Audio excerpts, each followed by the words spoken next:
ಹರೇ ಕೃಷ್ಣ. ಎಲ್ಲ ಕೇಳುಗರಿಗೂ ಶ್ರೀಮದ್ ಭಾಗವತದ ಅಧ್ಯಯನಕ್ಕೆ ಸ್ವಾಗತ. ತನ್ನ ಭಕ್ತನಾದಂತಹ ಪ್ರಹ್ಲಾದನನ್ನು ಅನುಗ್ರಹಿಸಲು ಮತ್ತು ರಾಕ್ಷಸನಾದಂತಹ ಹಿರಣ್ಯಕಶಿಪುವನ್ನು ಸಂಹಾರ ಮಾಡಲು ಭಗವಾನ್ ನರಸಿಂಹನು ಅವತಾರವನ್ನು ತಾಳುತ್ತಾನೆ. ಸಮಸ್ತ ದೇವತೆಗಳು ಭಗವಾನ್ ನರಸಿಂಹದೇವನಿಗೆ ತಮ್ಮ ಪ್ರಣಾಮಗಳನ್ನು ಪ್ರಾರ್ಥನೆಗಳನ್ನು ಸಲ್ಲಿಸುತ್ತಿದ್ದಾರೆ. ಇವುಗಳ ಕುರಿತಾಗಿ ನಾವು ಕಳೆದ ಸಂಚಿಕೆಯಲ್ಲಿ ಕಂಡಿದ್ದೇವೆ. ಚಾರಣರು ನರಸಿಂಹದೇವನಲ್ಲಿ ಈ ರೀತಿಯಾಗಿ ಪ್ರಾರ್ಥಿಸುತ್ತಾರೆ: ಹೇ ಪ್ರಭುವೆ, ಸಾಧುಗಳೆಲ್ಲರ ಹೃದಯ ಶಲ್ಯದಂತಿದ್ದ ಹಿರಣ್ಯಕಶಿಪು ರಾಕ್ಷಸನನ್ನು ನೀನು ಸಂಹರಿಸಿರುವುದರಿಂದ ಈಗ ನಮಗೆ ನೆಮ್ಮದಿ ಉಂಟಾಗಿದೆ. ಆದ್ದರಿಂದ ಎಂದೆಂದಿಗೂ ಬದ್ಧಾತ್ಮನಿಗೆ ಸಂಸಾರ ಕಶ್ಮಲಗಳಿಂದ ಬಿಡುಗಡೆ ಕೊಡುವ ನಿನ್ನ ಪಾದಕಮಲಗಳನ್ನು ನಾವು ಆಶ್ರಯಿಸುತ್ತೇವೆ. ಭಗವಂತನು ಲೋಕೋತ್ತರವಾದ ನರಹರಿಯ ರೂಪದಲ್ಲಿ ಭಕ್ತರ ಮನಗಳಲ್ಲಿ ಗೊಂದಲವನ್ನು ಉಂಟುಮಾಡುವ ರಾಕ್ಷಸರನ್ನು ಕೊಲ್ಲಲು ಸದಾ ಸಿದ್ಧನಾಗಿರುತ್ತಾನೆ. ಭಗವಂತನ ಬಗ್ಗೆ ಅತೀವ ಶ್ರದ್ಧೆಯಿಂದ ಉಪದೇಶ ಕಾರ್ಯವನ್ನು ಮಾಡುವಂತಹ ನಿಷ್ಠಾವಂತ ಸೇವಕನು ನರಸಿಂಹದೇವನೇ ತನ್ನನ್ನು ಸದಾ ಕಾಪಾಡುತ್ತಾನೆ ಎಂಬುದನ್ನು ಅರ್ಥ ಮಾಡಿಕೊಳ್ಳಬೇಕು. ಯಕ್ಷರು ಈ ರೀತಿಯಾಗಿ ಸ್ತುತಿಸಿದರು: 24 ತತ್ವಗಳ ನಿಯಾಮಕನೇ, ನಿನ್ನ ಮನಸ್ಸೊಪ್ಪುವಂತಹ ಸೇವೆಯನ್ನು ಮಾಡುವ ನಮ್ಮನ್ನು ನಿನ್ನ ಕಿಂಕರೋತ್ತಮರೆಂದು ಭಾವಿಸಲಾಗಿದೆ. ಆದರೂ ದ್ವಿತೀಯ ಪುತ್ರನಾದ ಹಿರಣ್ಯಕಶಿಪುವಿನ ಆಜ್ಞೆಯ ಮೇರೆಗೆ ನಾವು ಅವನ ಪಲ್ಲಕ್ಕಿಯನ್ನು ಹೊರುತ್ತಿದ್ದೆವು. ನರಸಿಂಹದೇವನಾಗಿ ಅವತರಿಸಿದ ಹೇ ಪ್ರಭುವೇ, ಈ ರಾಕ್ಷಸನು ಪ್ರತಿಯೊಬ್ಬರಿಗೂ ಎಂತೆಂತಹ ಕಷ್ಟ ಕೊಟ್ಟನೆಂಬುದು ನಿನಗೇ ಗೊತ್ತು. ಆದರೆ ನೀನೀಗ ಅವನನ್ನು ಸಂಹಾರ ಮಾಡಿದ್ದೀಯೆ. ಅವನ ದೇಹ ಈಗ ಪಂಚಭೂತಗಳೊಡನೆ ಬೆರೆಯುತ್ತಿದೆ. ಭಗವಂತನು 10 ಇಂದ್ರಿಯಗಳು, ಪಂಚಮಹಾಭೂತಗಳು, ಪಂಚ ಇಂದ್ರಿಯ ವಸ್ತುಗಳು, ಮನಸ್ಸು, ಬುದ್ಧಿ, ಅಹಂಕಾರ ಮತ್ತು ಆತ್ಮಗಳೆಂಬ 24 ತತ್ವಗಳ ನಿಯಾಮಕನಾಗಿದ್ದಾನೆ. ಯಕ್ಷಲೋಕ ನಿವಾಸಿಗಳು ಎಲ್ಲ ಕಿಂಕರರಿಗಿಂತಲೂ ಅತ್ಯುತ್ತಮರು ಎಂದು ತಿಳಿಯಲಾಗಿದೆ. ಆದರೆ ಹಿರಣ್ಯಕಶಿಪುವು ಅವರನ್ನು ಪಲ್ಲಕ್ಕಿ ಹೊರುವುದಕ್ಕೆ ನೇಮಿಸಿಕೊಂಡನು. ಇಡೀ ಜಗತ್ತೇ ಹಿರಣ್ಯಕಶಿಪುವಿನಿಂದ ತೊಂದರೆಗೊಳಗಾಗಿತ್ತು. ಆದರೆ ಈಗ ಹಿರಣ್ಯಕಶಿಪುವಿನ ಶರೀರವು ಪಂಚಭೂತಗಳಲ್ಲಿ, ಅಂದರೆ ಭೂಮಿ, ನೀರು, ಅಗ್ನಿ, ವಾಯು ಮತ್ತು ಆಕಾಶಗಳಲ್ಲಿ ಬೆರೆಯುತ್ತಿರುವುದರಿಂದ ಪ್ರತಿಯೊಬ್ಬರಿಗೂ ನೆಮ್ಮದಿ ಉಂಟಾಯಿತು. ಹಿರಣ್ಯಕಶಿಪುವಿನ ಮರಣಾನಂತರ ಯಕ್ಷರನ್ನು ಅವರ ಮೂಲಭೂತ ಕರ್ತವ್ಯವಾದ ಭಗವತ್ ಸೇವಾ ಕಾರ್ಯದಲ್ಲಿ ಮತ್ತೆ ನಿಯೋಜಿಸಲಾಯಿತು. ಹೀಗೆ ಅವರು ಭಗವಂತನಿಂದ ಉಪಕೃತರಾಗಿ ಅವನಿಗೆ ತಮ್ಮ ಪ್ರಾರ್ಥನೆಯನ್ನು ಸಲ್ಲಿಸಿದರು. ಕಿಂಪುರುಷರು ಹೀಗೆ ಹೇಳಿದರು: ನಾವಾದರೋ ಕ್ಷುದ್ರರಾದ ಜೀವಿಗಳು, ನೀನಾದರೋ ಪರಮನಿಯಾಮಕನಾದ ದೇವೋತ್ತಮ ಪರಮಪುರುಷ. ಹೀಗಿರುವಾಗ ನಾವು ಹೇಗೆ ತಾನೇ ನಿನ್ನನ್ನು ಉಚಿತ ರೀತಿಯಲ್ಲಿ ಸ್ತುತಿಸಬಲ್ಲೆವು? ಈ ರಾಕ್ಷಸನ ಬಗ್ಗೆ ಬೇಸತ್ತು ಹೋಗಿ ಭಕ್ತರು ಅವನನ್ನು ದೂಷಿಸಿದ್ದರಿಂದ ನೀನು ಅವನನ್ನು ಕೊಂದು ಹಾಕಿದೆ.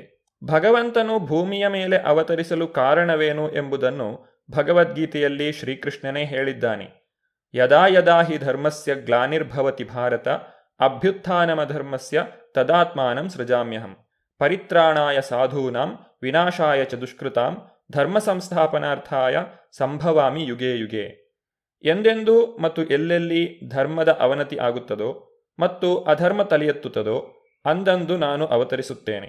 ಶಿಷ್ಟರನ್ನು ಕಾಪಾಡಲು, ದುಷ್ಟರನ್ನು ಸಂಹರಿಸಲು ಮತ್ತು ಧರ್ಮವನ್ನು ಮತ್ತೆ ಸ್ಥಾಪಿಸಲು ನಾನು ಯುಗಯುಗದಲ್ಲಿಯೂ ಅವತರಿಸುತ್ತೇನೆ. 2 ಬಗೆಯ ಕೆಲಸಗಳಿಗಾಗಿ, ಅಂದರೆ ರಾಕ್ಷಸರನ್ನು ಸಂಹರಿಸಲು ಮತ್ತು ಭಕ್ತರನ್ನು ಕಾಪಾಡಲು ಭಗವಂತನು ಅವತರಿಸುತ್ತಾನೆ. ರಾಕ್ಷಸರಿಂದ ಭಕ್ತರಿಗೆ ತಡೆಯಲಾರದ ಉಪಟಳ ಉಂಟಾದರೆ ಭಗವಂತನು ಭಕ್ತರಿಗೆ ರಕ್ಷಣೆ ಒದಗಿಸಲು ಬೇರೆ ಬೇರೆ ಅವತಾರಗಳಲ್ಲಿ ಖಂಡಿತ ಅವತರಿಸುತ್ತಾನೆ. ಪ್ರಹ್ಲಾದನ ಮೇಲ್ಪಂಕ್ತಿಯನ್ನು ಅನುಸರಿಸುತ್ತಿರುವ ಭಕ್ತರು ಭಕ್ತರಲ್ಲದವರ ಆಸುರಿ ಚಟುವಟಿಕೆಗಳಿಂದ ವಿಚಲಿತರಾಗಬಾರದು.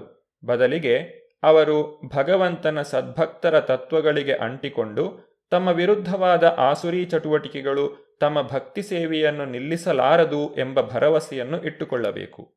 ವೈತಾಳಿಕರು ಭಗವಂತನ ಕುರಿತಾಗಿ ಈ ರೀತಿಯಾಗಿ ನುಡಿದರು: ಮಹಾಸಭೆಗಳಲ್ಲಿಯೂ ಯಜ್ಞಯಾಗಾದಿಗಳಲ್ಲಿಯೂ ನಿನ್ನ ನಿಷ್ಕಲ್ಮಶವಾದ ಯಶಸ್ಸನ್ನು ಕೊಂಡಾಡುವುದರಿಂದ ನಮ್ಮನ್ನು ಪ್ರತಿಯೊಬ್ಬರೂ ಗೌರವಿಸುತ್ತಿದ್ದರು. ಆದರೆ ಈ ದುರುಳ ರಾಕ್ಷಸನು ನಮ್ಮ ಗೌರವದ ಸ್ಥಾನವನ್ನು ಕಸಿದುಕೊಂಡನು. ಬೇರೂರಿದ ರೋಗವನ್ನು ವಾಸಿ ಮಾಡಿಕೊಂಡಂತೆ ನೀನು ಈ ಮಹಾರಾಕ್ಷಸನನ್ನು ಕೊಂದದ್ದು ನಮ್ಮ ಪುಣ್ಯ ವಿಶೇಷವೇ ಸರಿ. ಕಿನ್ನರರು ಹೇಳಿದರು: ಹೇ ಪರಮ ನಿಯಾಮಕನೇ, ನಾವು ಸದಾ ನಿನ್ನ ಅನುಚರರು. ನಿನ್ನ ಸೇವೆ ಮಾಡಿಸುವ ಬದಲು ನಮ್ಮಿಂದ ಈ ರಾಕ್ಷಸನು ಸತತವಾಗಿ ತನ್ನ ಸ್ವಾರ್ಥದ ಕಾರ್ಯವನ್ನು ಮಾಡಿಸಿಕೊಳ್ಳುತ್ತಿದ್ದನು. ಈ ಪಾಪಿಷ್ಟನನ್ನು ನೀನೀಗ ಸಂಹಾರ ಮಾಡಿದ್ದೀಯೆ. ಆದ್ದರಿಂದ ಹೇ ನರಸಿಂಹದೇವನೇ, ನಾವು ನಿನಗೆ ನಮ್ಮ ಗೌರವಪೂರ್ವಕ ಪ್ರಣಾಮಗಳನ್ನು ಅರ್ಪಿಸುತ್ತೇವೆ. ದಯವಿಟ್ಟು ನೀನು ಹೀಗೆಯೇ ನಮ್ಮನ್ನು ರಕ್ಷಿಸಿಕೊಂಡು ಹೋಗು. ವಿಷ್ಣು ಪಾರ್ಷದರು ಈ ರೀತಿಯಾಗಿ ಸ್ತುತಿಸಿದರು. ಹೇ ಭಗವಂತ, ಇಂದು ನಾವು ನಿನ್ನ ಲೋಕಕ್ಷೇಮಕರವಾದ ಅದ್ಭುತವಾದ ನರಸಿಂಹದೇವನ ರೂಪವನ್ನು ನೋಡಿದ್ದೇವೆ. ಈ ಹಿರಣ್ಯಕಶಿಪುವು ಹಿಂದೆ ನಿನ್ನ ಕಿಂಕರನಾಗಿದ್ದ ಜಯನೇ, ಆಮೇಲೆ ಬ್ರಾಹ್ಮಣ ಶಾಪದಿಂದ ಈ ರಾಕ್ಷಸ ಜನ್ಮವನ್ನು ಪಡೆದನು ಎಂಬುದನ್ನು ನಾವು ಅರಿಯಬಲ್ಲೆವು. ಅವನ ಸಂಹಾರವು ಅವನಿಗೆ ನೀನು ತೋರಿರುವ ವಿಶೇಷ ಅನುಗ್ರಹವೇ ಹೊರತು ನಿಗ್ರಹವಲ್ಲ. ಹಿರಣ್ಯಕಶಿಪುವು ಈ ಭೂಮಿಗೆ ಬಂದದ್ದು ಮತ್ತು ಭಗವಂತನ ಶತ್ರುವಾಗಿ ವರ್ತಿಸುವುದು ಪೂರ್ವಯೋಜಿತವೇ. ಬ್ರಾಹ್ಮಣರಾದ ಸನಕ, ಸನತ್ಕುಮಾರ, ಸನಂದನ ಮತ್ತು ಸನಾತನರೆಂಬ 4 ಕುಮಾರರನ್ನು ವೈಕುಂಠದ ಜಯವಿಜಯರೆಂಬ ದ್ವಾರಪಾಲಕರು ತಡೆದದ್ದರಿಂದ ಜಯವಿಜಯರನ್ನು ಆ ಬ್ರಾಹ್ಮಣರು ಶಪಿಸಿದರು. ಭಗವಂತನು ತನ್ನ ಕಿಂಕರರು ಶಾಪಗ್ರಸ್ತರಾದುದನ್ನು ಒಪ್ಪಿಕೊಂಡನು ಮತ್ತು ಅವರು ಐಹಿಕ ಜಗತ್ತಿಗೆ ಹೋಗಿ ಶಾಪದ ಅವಧಿ ಮುಗಿದ ಮೇಲೆ ವೈಕುಂಠಕ್ಕೆ ಹಿಂದಿರುಗಬಹುದು ಎಂಬುದಕ್ಕೆ ಒಪ್ಪಿದನು. ಜಯವಿಜಯರು ತೀವ್ರವಾಗಿ ವ್ಯಾಕುಲಗೊಂಡರು. ಆಗ ಭಗವಂತನು ಅವರಿಗೆ ತನ್ನ ಶತ್ರುಗಳಾಗಿ ವರ್ತಿಸಿದರೆ 3 ಜನ್ಮಗಳನ್ನು ಎತ್ತಿದ ಅನಂತರ ಹಿಂದಿರುಗಬಹುದೆಂದು ಹೇಳಿದನು. ಇಲ್ಲದಿದ್ದರೆ ಸಾಮಾನ್ಯವಾಗಿ ಅವರು 7 ಜನ್ಮಗಳನ್ನು ಎತ್ತಬೇಕಾಗುತ್ತಿತ್ತು. ಭಗವಂತನ ಈ ಆಜ್ಞೆಯ ಮೇರೆಗೆ ಜಯವಿಜಯರು ಭಗವಂತನ ಶತ್ರುಗಳಾಗಿ ವರ್ತಿಸಿದರು. ಈಗ ಅವರಿರುವರೂ ಸತ್ತಿರುವುದರಿಂದ ಭಗವಂತನಿಂದಾದ ಹಿರಣ್ಯಕಶಿಪುವಿನ ಸಂಹಾರವು ಭಗವಂತನು ತಮಗೆ ತೋರಿಸಿದ ವಿಶೇಷ ಅನುಗ್ರಹವೆಂದು ವಿಷ್ಣುದೂತರೆಲ್ಲರೂ ತಿಳಿದರು. ಹಿರಣ್ಯಕಶಿಪುವನ್ನು ಸಂಹರಿಸಿದ ನಂತರ ಭಗವಂತನು ಇನ್ನೂ ಅತೀವ ಕ್ರೋಧತಪ್ತನಾಗಿರುವಾಗ ಬ್ರಹ್ಮದೇವನ ಆದೇಶದಂತೆ ಪ್ರಹ್ಲಾದನು ಭಗವಂತನನ್ನು ಸಮಾಧಾನಪಡಿಸುತ್ತಾನೆ. ಹಿರಣ್ಯಕಶಿಪುವನ್ನು ಸಂಹರಿಸಿದ ಮೇಲೆಯೂ ಭಗವಂತನ ಕ್ರೋಧವು ಶಾಂತವಾಗಲಿಲ್ಲ. ಅದು ಹಾಗೆಯೇ ಮುಂದುವರಿಯಿತು.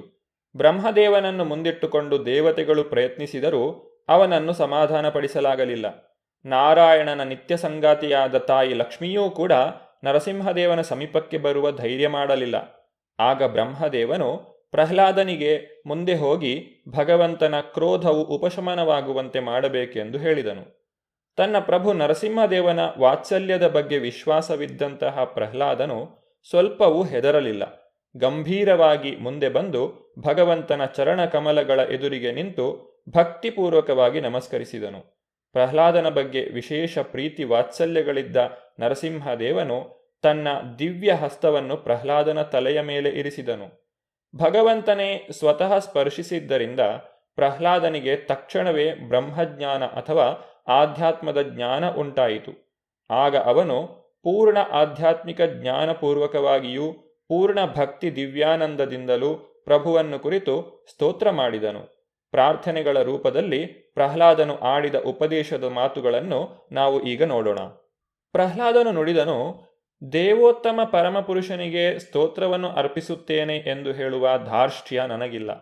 ನಾನು ಕೇವಲ ಭಗವಂತನ ಕೃಪೆಯ ಆಶ್ರಯವನ್ನು ಪಡೆಯಲು ಬಯಸುತ್ತೇನೆ. ಏಕೆಂದರೆ ಭಕ್ತಿ ಇಲ್ಲದೆ ಯಾರೂ ಅವನನ್ನು ಮೆಚ್ಚಿಸಲಾರರು. ಪ್ರತಿಷ್ಠಿತ ವಂಶದಿಂದಾಗಲಿ, ಹೇರಳ ಧನ ಕನಕದಿಂದಾಗಲಿ, ವಿದ್ಯೆ, ತಪಸ್ಸು, ವ್ರತಗಳಿಂದಾಗಲಿ ಮೆಚ್ಚಿಸುವುದು ಸಾಧ್ಯವಿಲ್ಲ. ವಾಸ್ತವವಾಗಿ ಇವೆಲ್ಲವೂ ಭಗವಂತನಿಗೆ ಎಂದಿಗೂ ಪ್ರಿಯವಾದದ್ದಲ್ಲ.